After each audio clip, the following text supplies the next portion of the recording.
এখন এখানে কি হবে, পি এর সাপেক্ষে এ ডিভাইড বাই ভি স্কোয়ার নগণ্য হয়। আর এর আগে যেটা এই বলছিলাম যে এ এর সাথে বি এর একটা সম্পর্ক আছে, ওইটা জাস্ট বোঝানোর জন্য আর কি। এমনিতে এ এর সাথে বি এর কোনো ধরনের মানে ম্যাথমেটিক্যালি বা থিওরিটিক্যালি ওই ওই ধরনের কোনো ধরনের সমানুপাতিক বা ব্যস্তানুপাতিক কোনো ধরনের সম্পর্ক নাই। এটা আসলে বোঝানোর জন্য যে এইটার যেহেতু আণবিক ভরটা বেশি, আর অণুগুলোর আকার বড় মানে আণবিক ভরটা বেশি। এখন এ হচ্ছে তোমার একটা জিনিস, বি হচ্ছে আরেকটা জিনিস, এটা ভালোভাবে মাথায় রাখবা। এ হচ্ছে বল জনিত যে তোমার পরিমাপ, আর বি হচ্ছে আয়তন জনিত পরিমাপ। এটা ভালোভাবে মাথায় রাখবা। এখন দেখো, এখন এইখানে তোমার এই যে এ তো অনেক বেশি ছোট হচ্ছে কারণ আণবিক ভরটা কম। এখন আণবিক ভর কম হলেও এই ক্ষুদ্র আণবিক এই ভরের যদি তোমার মানে বেশি পরিমাণে গ্যাস যদি থাকে, মানে এই যে তোমার হাইড্রোজেন এবং হিলিয়াম গ্যাসের পরিমাণটা যদি বেশি হয়, সেই ক্ষেত্রে বি কি নগণ্য হবে? বি তো নগণ্য হবে না, বাট এ নগণ্য হবে। এটাকে বুঝছো? হ্যাঁ। বি আসলে এই যে কি ছিল দেখো, এটা নিয়ে তুমি কনফিউজ হইতে পারো। বি ছিল মানে তোমার ওই গ্যাসটা কি পরিমাণে আয়তন, তার নিজের আয়তন কি পরিমাণে হইতেছে, এটা ছিল বি এর মান আসলে। তো এখন যদি তোমার গ্যাসের পরিমাণটা বেশি হয়, বি কিন্তু নগণ্য হবে না, বাট এ নগণ্য হবে, কারণ এ হচ্ছে তাদের মধ্যে আকর্ষণ জনিত যে পরিমাপটা ওইটা। তো এখন আমি যদি সূত্রটা তাহলে, তাহলে তোমার এটা কি হচ্ছে, এ ডিভাইড বাই ভি স্কোয়ার, এই যোগফলটা অলমোস্ট পি এর সমান। এই ক্ষেত্রে যে ভ্যান ডার ওয়াল সমীকরণটা,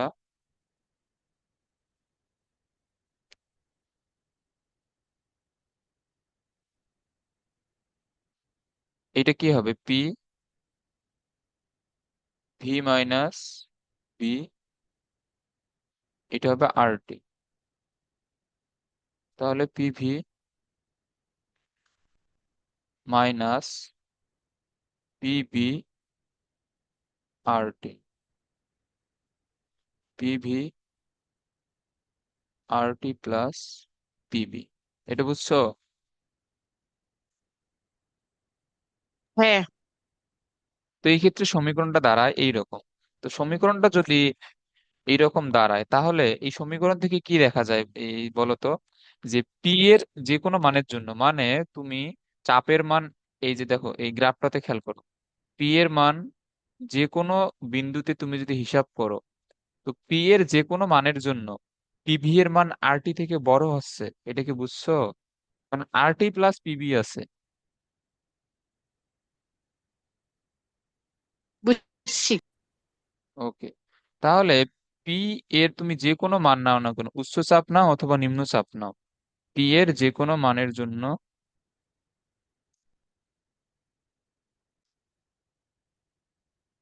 এক্ষেত্রে পিভি এর মান আরটি থেকে বেশি। এখন দেখো, যদি পিভি এর মান সবসময় আরটি থেকে বেশি হয়, তাহলে কি পিভি এর গ্রাফ কি আরটি নিচে নামবে?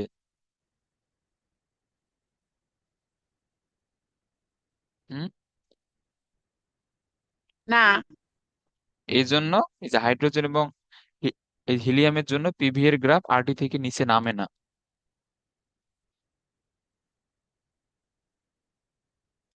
তাহলে এই জন্য হচ্ছে যে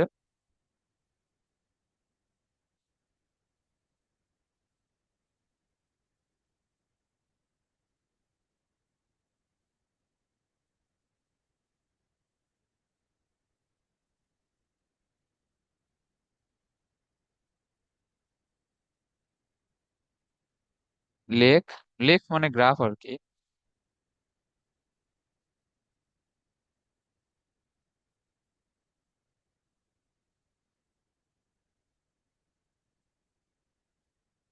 আরটি এর উপরে অবস্থান করে। এই জিনিসটা ক্লিয়ার?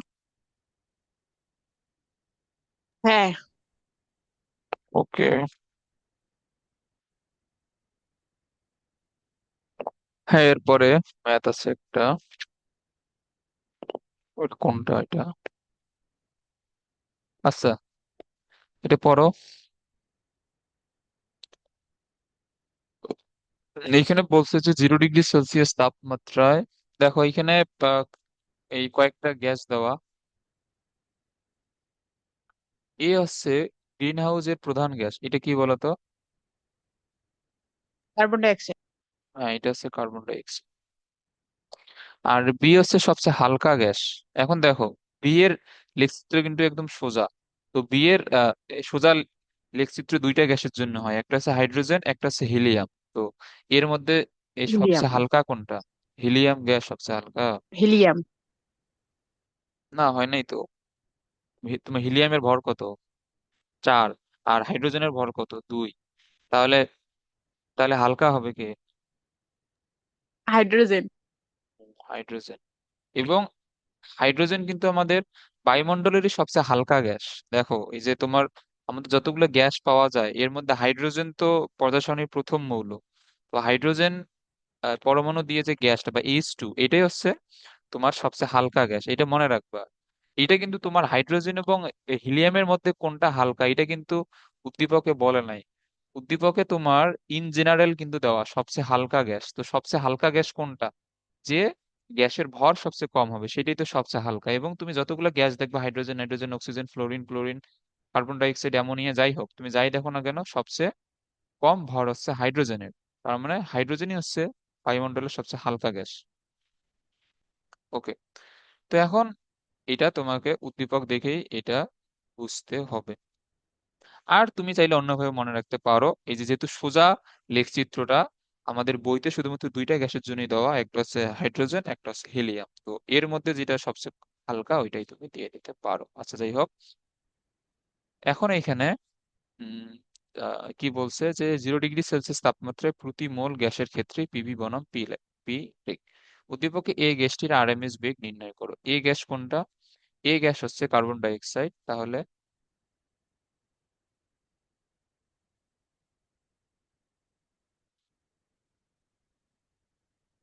আচ্ছা, এখন তুমি লিখবা যে উদ্দীপকের এ গ্যাসটি কার্বন ডাই অক্সাইড, বা আমরা জানি গ্রিন হাউসের প্রধান gas carbon die oxide. Bangla লেখাগুলো কিন্তু লিখতে হবে, আমি এখানে ডিরেক্ট সূত্র দিয়ে ম্যাথ করতেছি। এখন দেখো, এখন এখানে 0 ডিগ্রি সেলসিয়াস দেওয়া, 38.314। 0 ডিগ্রি সেলসিয়াস মানে 273 কেলভিন। আর কার্বন ডাই অক্সাইডের ভর কত? 44। 44। বাট এইটাকে তো কেজিতে লিখতে হয়, এটা খেয়াল রাখবো। তাহলে এটার অ্যান্সার আসে কত?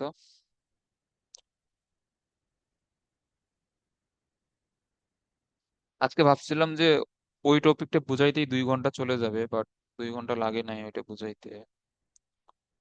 যাই হোক, এটা হচ্ছে 273। এটা আসবে 393.387, এত মিটার পার সেকেন্ড।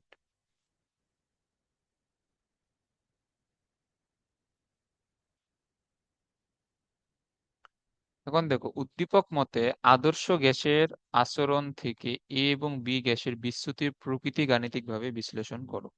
ওকে।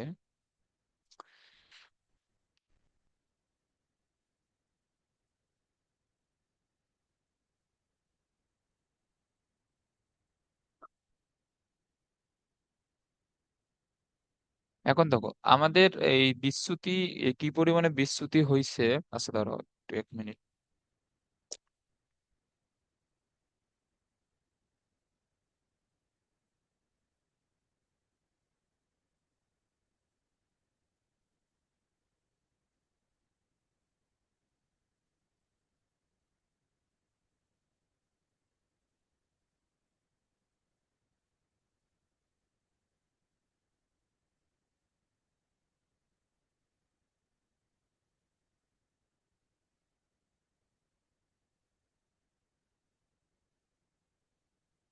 এখন দেখো এইখানে এই যে তোমার কি পরিমাণে বিচ্যুতি হয়েছে তুমি এটা বের করতে পারবা আসলে এই যে জেড দিয়ে। জেড কি ছিল? জেড ছিল সংকোচনশীলতা গুণাঙ্ক। এখন তুমি জেড এর মান দেখে বের করতে পারবা যে কার বিচ্যুতি কিরকম হয়েছে। ওকে।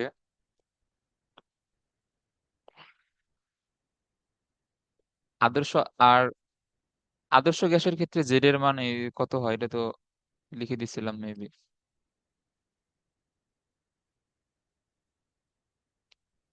1।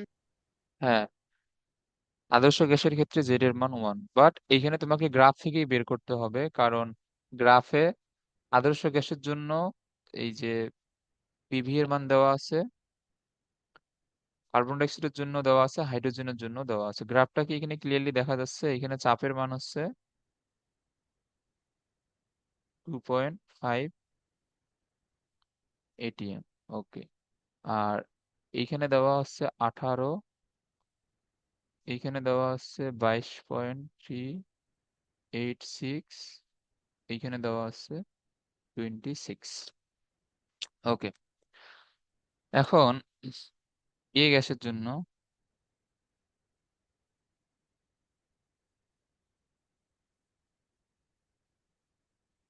আমরা জানি PV is equal to Z N R T. Z সমান কি হবে? PV divide by N R T. এখন এখানে এন কত দেখো, এখানে প্রশ্নে বলছে প্রতি মোল এই গ্যাসের জন্য, তার মানে এন এর মান হচ্ছে 1। আর এ গ্যাসের জন্য পিভি এর মান কত? এ গ্যাসের গ্রাফ কোনটা? এই যে এটা।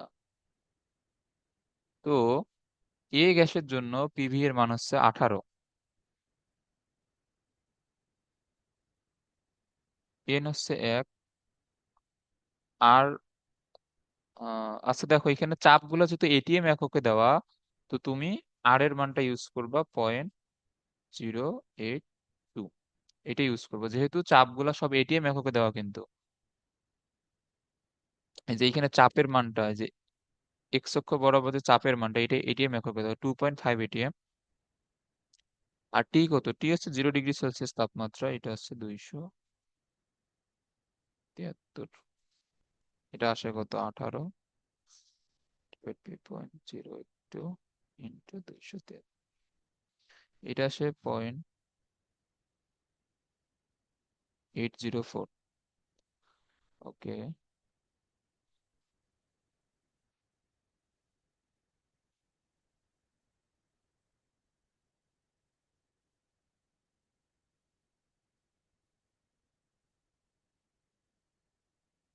এরপর হচ্ছে বি গ্যাসের জন্য। বি গ্যাসের জন্য সমীকরণটা কি হবে? এখানে তুমি জেড ওয়ান, এটা জেড ড্যাশ লিখতে পারো।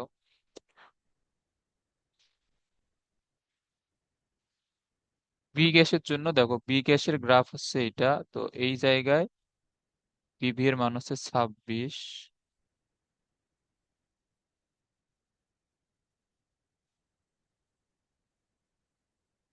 এন এর মান তো 1, আর এর মান 0.082, টি এর মান হচ্ছে 273। এটা ক্যালকুলেশন করলে আসে 1.16। এখন দেখো বাস্তব গ্যাসের জন্য বের করো, কারণ বাস্তব গ্যাসের জন্য মানটা দেওয়া আছে।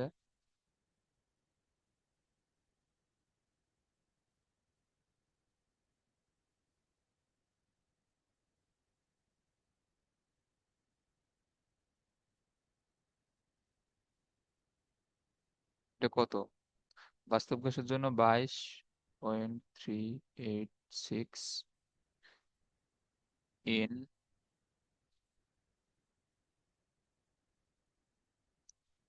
এটা ক্যালকুলেশন করলে 0.998 সামথিং আসে। তো এইখানে তোমার এটাকে প্রায় 1 লেখা যায়, কারণ বাস্তব গ্যাসের জন্য, সরি, বাস্তব গ্যাস লিখতেছি কেন, আদর্শ গ্যাস।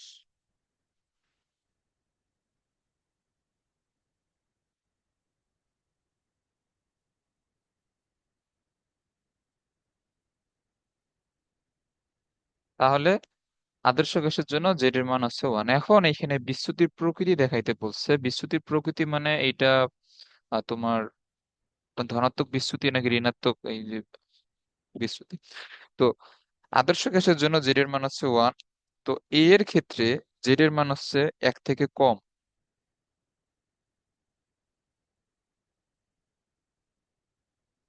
এখন দেখো, জেড এর মান এক থেকে কম মানে এখানে ঋণাত্মক বিচ্যুতি হইছে এ গ্যাসের। আচ্ছা, এখানে ধনাত্মক বিচ্যুতি বা ঋণাত্মক বিচ্যুতি এইসব মানে লিখে দেওয়া হয় নাই। তুমি এটা এইখান থেকে লিখে নিও যে Z is less than one, ফলে এই ঋণাত্মক মানে নেগেটিভ বিচ্যুতি বিচ্যুতি ঘটেছে। ওকে। আর বি গ্যাসের জন্য Z is greater than one, ফলে এর ধনাত্মক বা প্লাস বি বা পজিটিভ বিচ্যুতি ঘটেছে। তুমি এগুলা এই যে জেড এর মান এক থেকে ছোট হলে ঋণাত্মক বিচ্যুতি, এক থেকে বড় হলে ধনাত্মক বিচ্যুতি। ওকে। আরেকটা জিনিস এর সাথে লিখে রাখতে পারো। আচ্ছা, সংকোচনশীলতা। আচ্ছা, আচ্ছা, এটা এখানে লিখে দিই এটা। জেড এর আছে, দাঁড়াও একটা না, ওইটা তো আগের ক্লাসে না, এখানে লিখে দিই।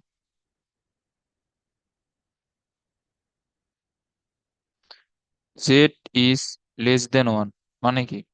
Z is less than one মানে ঋণাত্মক বিচ্যুতি। ঋণাত্মক বিচ্যুতি মানে গ্যাসটা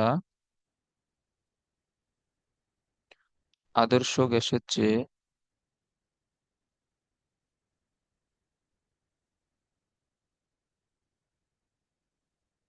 আদর্শ গ্যাসের চেয়ে বেশি সংকোচনশীল। এখানে কি জায়গা হবে?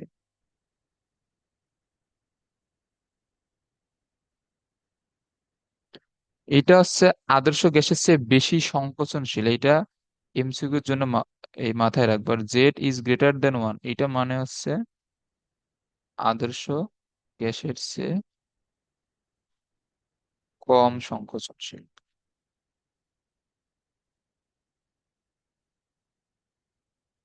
ওকে, এগুলা মাথায় রাখিও। এরপরে এখানে কি বলছে? এসটিপি তে এ গ্যাসের আরএমএস বেগ নির্ণয় করো। আরএমএস বেগ এসটিপি মানে 25 ডিগ্রি সেলসিয়াস, 0 ডিগ্রি সেলসিয়াস। আর আরএমএস বেগ নির্ণয় করার জন্য 3RT/m। এ গ্যাসের জন্য আণবিক ভর তো দেয়াই আছে 40।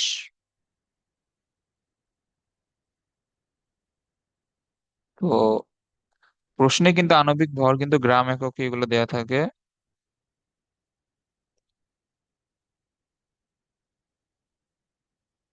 এগুলা কিন্তু অবশ্যই এই কেজি এককে লিখতে হবে। আচ্ছা, এখন এইখানে যে 2 নম্বর যে এখানে প্রশ্নটা দেওয়া, এ এবং বি গ্যাসের মোলার আয়তন ভিন্ন হওয়ার কারণ কি? দেখো, আমরা জানি এসটিপি তে যে কোনো এই গ্যাসের জন্য 1 মোলার আয়তন হয় কত? 22.4 না? হ্যাঁ, তো দেখো, বি গ্যাসের ক্ষেত্রে আয়তন 22.2। তো 22.2 এটা কেন হইলো? দেখো, এইটার ব্যাখ্যাটা তুমি অলরেডি জানো। এই যে কারণ এটা হচ্ছে আয়তন সংশোধনের যে আমরা ইয়েটা পড়লাম। কারণ বি গ্যাসটা হচ্ছে বাস্তব গ্যাস। বি গ্যাসটা হচ্ছে বাস্তব গ্যাস। তো বি গ্যাসটা যদি বাস্তব গ্যাস হয়, তো ওর যে যে কার্যকর আয়তন বা তার অবাধ আচরণের সরি অবাধ বিচরণের জন্য যে আয়তনটা হবে, এটা আদর্শ গ্যাসের তুলনায় কমে যাবে না? হ্যাঁ, ওকে। তো এইখানে ব্যাখ্যাটা দেওয়া আছে, এইখানে ব্যাখ্যাটা তুমি পড়লেই এটা বুঝবা। যেহেতু এই টপিকটা অনেক ভালোভাবে বুঝাইছি, আশা করি এইটা বুঝতে সমস্যা হবে না। দেখো, এই যে দেখো, এখানে আমি একটা লাইন এখানে মার্ক করে দেই। দেখো এখানে এখানে বলছে যে বি গ্যাসের আণবিক ভর বেশি হওয়ায় অণুগুলো নিজস্ব কিছু আয়তন থাকবে, অবশ্যই থাকবে, এবং তাদের অবাধ বিচরণের জন্য যে কার্যকরী আয়তন এটা কি হবে? পাত্রের যে আয়তন ভি, তার তুলনায় কিছু পরিমাণে কম হবে। এটা তো আশা করি বুঝছো। কারণ আদর্শ গ্যাসের জন্য আমার টোটাল আয়তনটা পাত্রের আয়তনটাই বিবেচনা করি, বাট বাস্তব গ্যাসের জন্য তাদের নিজস্ব কিছু আয়তন থাকায় তাদের অবাধ বিচরণের জন্য যে কার্যকরী আয়তনটা ওইটা পাত্রের আয়তন থেকে কিছু পরিমাণে কমে যায়। এটা তো বুঝছো না? হ্যাঁ, বুঝছি। ওকে। এরপরে তুমি এটা রিডিং এখন দেখো যে 1 মোলের জন্য যদি বি হয় তাহলে N মোলের জন্য এটা কি হবে, NB। তাহলে এই যে তো, মানে অগম্য আয়তন, অগম্য আয়তন মানে কি? অগম্য আয়তন মানে তারা যতটুকু আয়তন ধরে ছোটাছুটি করতে পারবে না, মানে এটা তারা, এটা আমি আরেকবার এটা বুঝাই। ধরো তাদের নিজের আয়তন হচ্ছে NB, তো তারা যেইখানেই যাবে সেই জায়গা থেকে তো NB আয়তনটা বাদ যাবে, মানে তারা কি নিজের আয়তনের মধ্যে ছোটাছুটি করতে পারবে? পারবে না। তো এই NB আয়তনটা হচ্ছে তাদের জন্য অগম্য আয়তন, মানে ওই NB আয়তন জুড়ে তারা কিন্তু ছোটাছুটি করতে পারবে না। তারা এই কতটুকু জুড়ে ছোটাছুটি করে, V - NB। এটা কি বুঝছো যে NB তাদের জন্য অগম্য আয়তন, বা ওই আয়তনের মধ্যে তারা কিন্তু ছোটাছুটি করতে পারবে না। হ্যাঁ, এটা বুঝছি। বুঝছো? ওকে। তো এরপরে তুমি এই এই ব্যাখ্যাটা পড়ে আবার এই তোমার মতো করে কিছু লিখে এইটা ব্যাখ্যাটা দিয়ে দিও। এটা আশা করি এটা বুঝছো। আচ্ছা, এরপরে এটা পড়ো।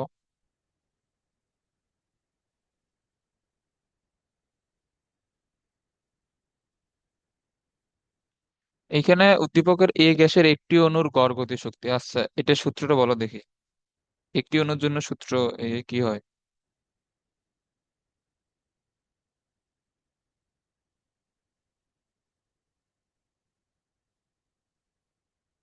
বলো,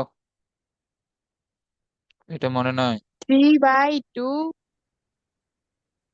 এ, T/NA। হ্যাঁ, তো এইখানে 3/2, আর এর মান তুমি বসাও 8 টি এর মান কত? এ গ্যাসের জন্য 1200 কেলভিন।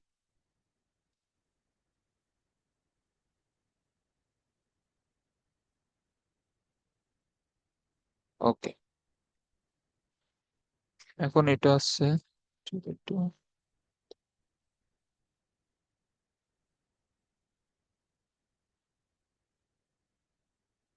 আচ্ছা এটা হবে 2 এত জুল। এখন এটা তোমাকে জুল দিয়েও চাইতে পারে, আর্ক দিয়েও চাইতে পারে, অথবা কিলো জুল পাই বা তোমার ক্যালোরি, এগুলো সবই কিন্তু শিখাইছিলাম। এগুলা মাথায় রাখবা। আর দেখো এখানে B নম্বরটা কি হবে, উদ্দীপকের কোন গ্যাসটি বাস্তব গ্যাসের মতো আচরণ করবে। এখন কোনটা বাস্তব গ্যাসের মতো আচরণ করবে, তুমি এটা কিভাবে বুঝবা? তুমি এটা বুঝবা জেড এর মান দ্বারা।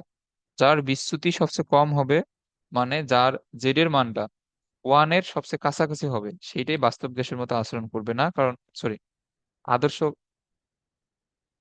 আচ্ছা এখানে তো, আচ্ছা আমি যেটা বলতেছিলাম যে কে সবচেয়ে বেশি আদর্শ গ্যাসের মতো আচরণ করবে, যদিও প্রশ্ন এটা জানতে চায় নাই।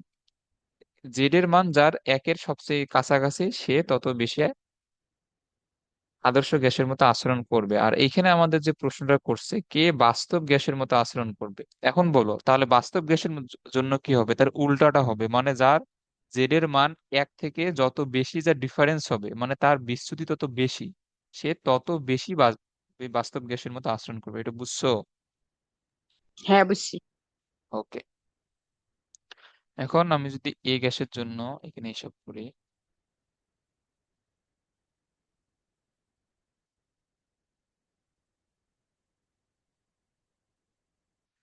আচ্ছা, এ গ্যাসের জন্য এখানে হবে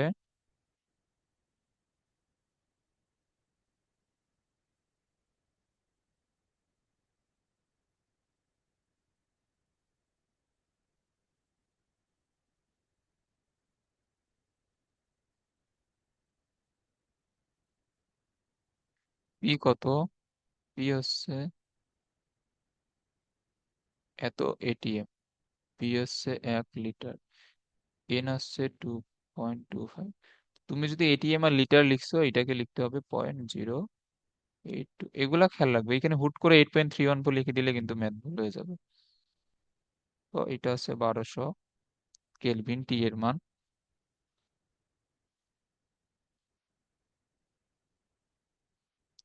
এটা কিন্তু বারবারই এটা এই যে বলতেছি, এটিএম লিটার লিখলে আর এর মান 0.82। এটা দেখবা যে এগুলো মনে নাই, পরে এইটাই পরে পরীক্ষায় গিয়ে ভুল করে দিয়ে আসছো। এগুলা খুবই ভালোভাবে মাথায় রাখতে হবে। সো এটা এটা আসে, তো আমরা অলমোস্ট একে 1 লিখতে পারি। সো এটা আছে প্রায়। আর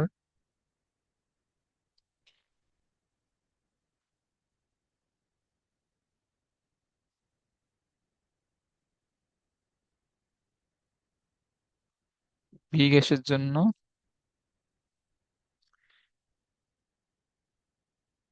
তুমি চাইলে P1 V1 Z1 N1 R2 T2 সবগুলো লিখতে পারো। তবে লেখা লাগবে না ওইভাবে, কারণ আমি তো অলরেডি মার্ক করেই দিছি এটা এ গ্যাসের জন্য ক্যালকুলেশন আর এটা বি গ্যাসের জন্য ক্যালকুলেশন। তো না লিখলে হবে, তুমি চাইলে P1 V1 N1 R1 T1 P2 V2 এগুলো লিখতে পারো, কোনো সমস্যা নাই।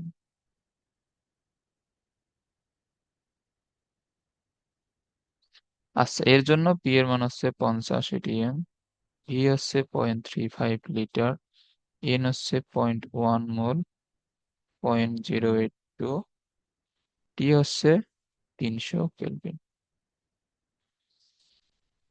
ওকে, 50.35.1 plus 300 cube,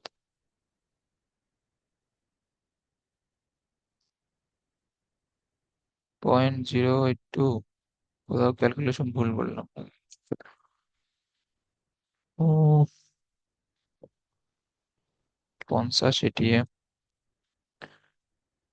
to 0.35.1, 0.082 to 300।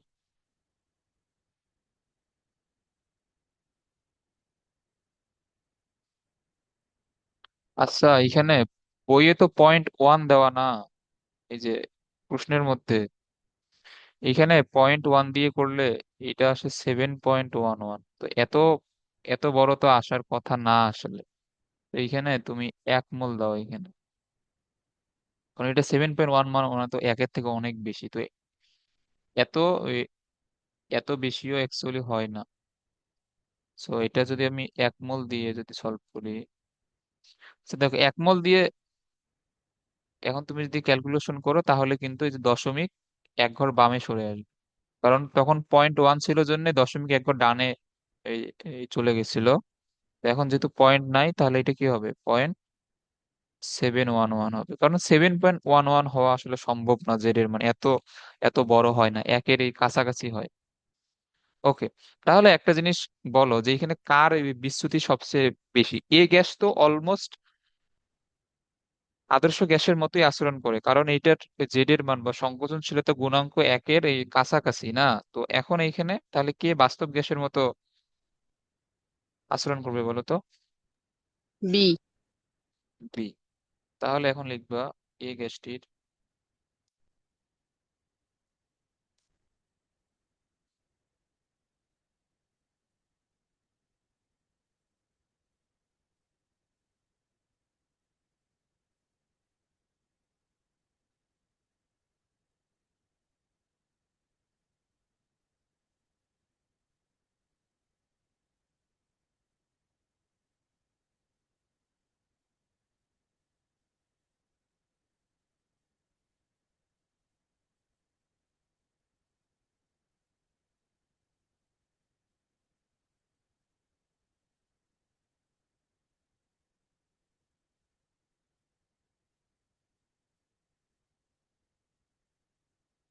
B গ্যাসটির বিচ্যুতির পরিমাণ বেশি।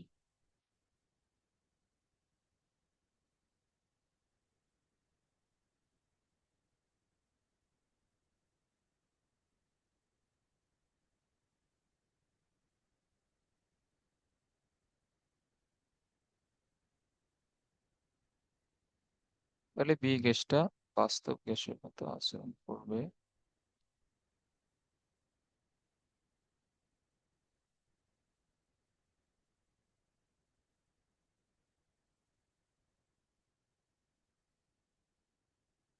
ওকে।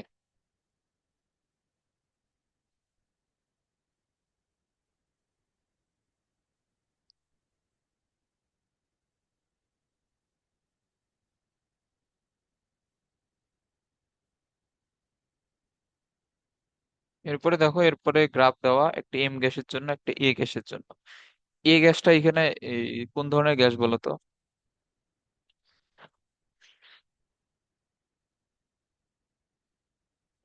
আদর্শ গ্যাস।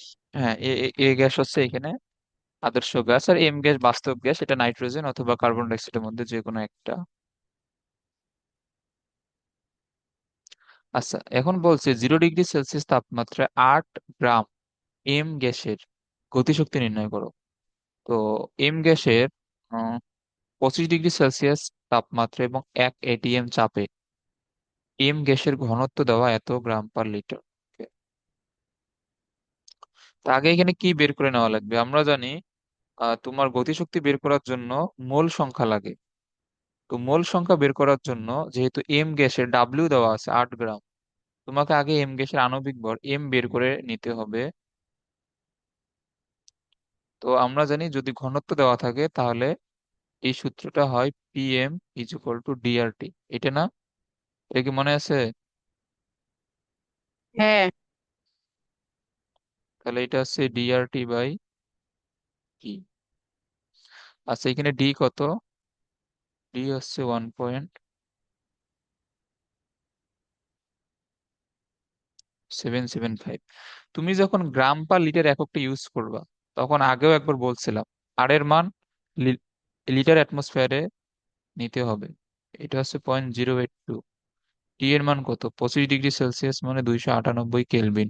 পি এর মান হচ্ছে 1 ATM।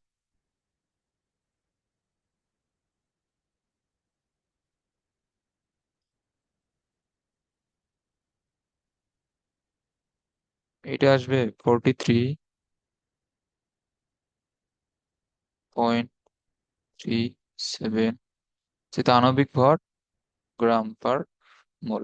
তাহলে এখন 8 গ্রাম এম গ্যাসের জন্য তাহলে এর এই মোল সংখ্যা হবে কত? W/M। এটা হচ্ছে 8, নিচে হচ্ছে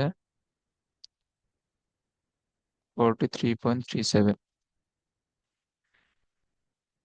তাহলে এটা আসবে 0.184 এত মোল। অতএব এই যে গতিশক্তি কি হবে? এই সূত্র কি বলতো?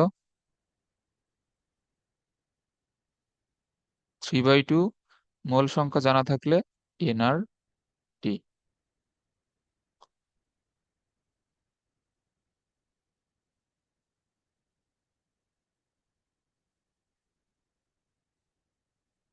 এর মান হচ্ছে 298।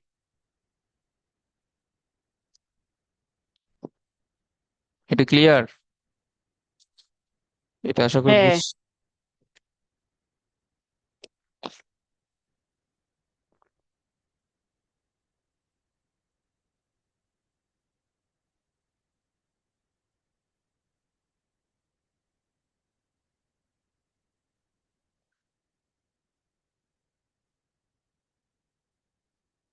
Paper answer. এটা হচ্ছে 8/43.37 এত। এটা হচ্ছে মূল সংখ্যা, আর এর মান হচ্ছে এত। ও সরি, এখানে 298 তো হবে না।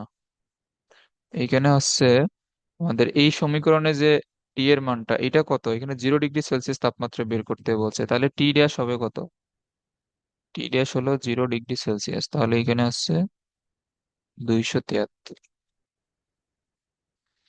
হ্যাঁ, এটা হবে 628, প্রায় 688 হয়। 0.007 আছে, এটা না দিলেও চলবে। এত জুল এই মাত্র বুঝছো তো?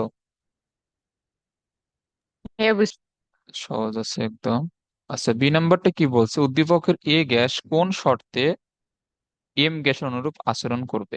উদ্দীপকের এ গ্যাস কোন শর্তে এম গ্যাসের অনুরূপ আচরণ করবে?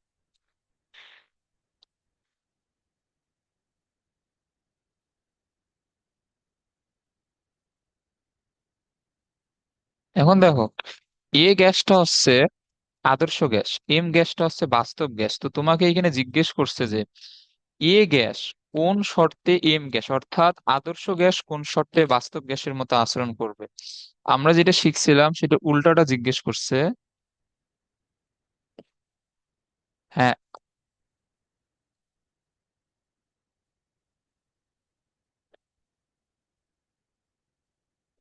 আমরা আমরা শিখছিলাম আসলে কোন শর্তে বাস্তব গ্যাস আদর্শ গ্যাসের মতো আচরণ করে, বাট এইখানে তোমাকে জানতে চাইছে আদর্শ গ্যাস কিভাবে বাস্তব গ্যাসের মতো আচরণ করে। দুইটা জিনিসই সেম, দুইটাই বুঝতে পারবা। আমি অ্যান্সারটা এখানে দিয়ে দিচ্ছি, তুমি এটা পড়লেই এটা বুঝতে পারবা যদি আগের সবকিছু ভালো মতো যদি বুঝো। কারণ এতগুলা বাংলা লিখে দেওয়া তো সম্ভব না আসলে, তাহলে টাইম চলে যাবে।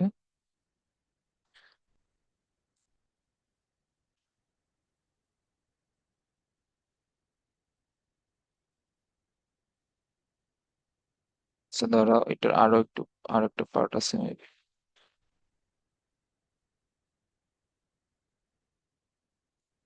হুম।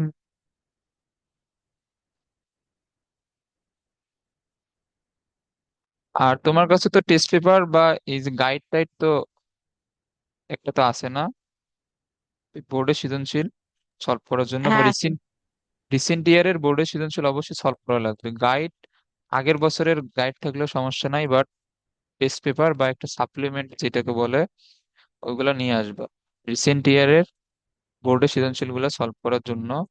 কারণ বোর্ডের সৃজনশীল এবং এমসিকিউ সলভ না করলে বোর্ডের জন্য প্রিপারেশন হবে না। কিন্তু আবারও এটা কিন্তু আমি অনেকবারই এই যে বলছি, খালি আমার ক্লাস করে পরীক্ষা দিতে যাওয়া যাবে না, সেটা যে কোনো পরীক্ষায় হোক না কেন। শুধু আমার ক্লাস কেন, যে কোনো স্যারের শুধুমাত্র ক্লাস করে পরীক্ষা দিতে যাওয়া যাবে না।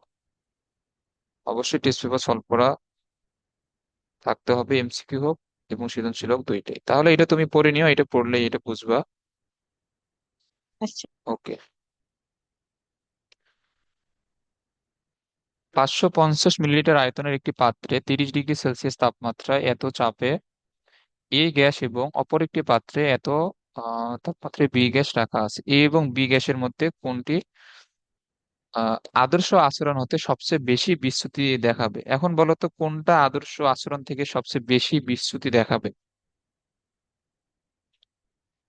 এখন দেখো, তুমি কিন্তু এইখান থেকে জেড এর মানটা বের করতে পারো। আচ্ছা, এরপরে আমি আরো একটা লিঙ্ক এখন দিব, কারণ এই মাসে তো বেশ কয়েকদিন গ্যাপ চলে গেছে। আর কালকে তো কালকে আমাদের ভার্সিটির সমস্যা ছিল, মানে ওই তোমাকে তো বলছিলাম, মানে ভার্সিটি ছেলেপেলের সাথে বাইরের ছেলেপেলেদের আর কি একটু ঝামেলা লাগছিল ওই জন্য। আচ্ছা, আচ্ছা, তারা এটা সময় মনে হয় শেষ। আর একটা লিঙ্ক দিচ্ছি।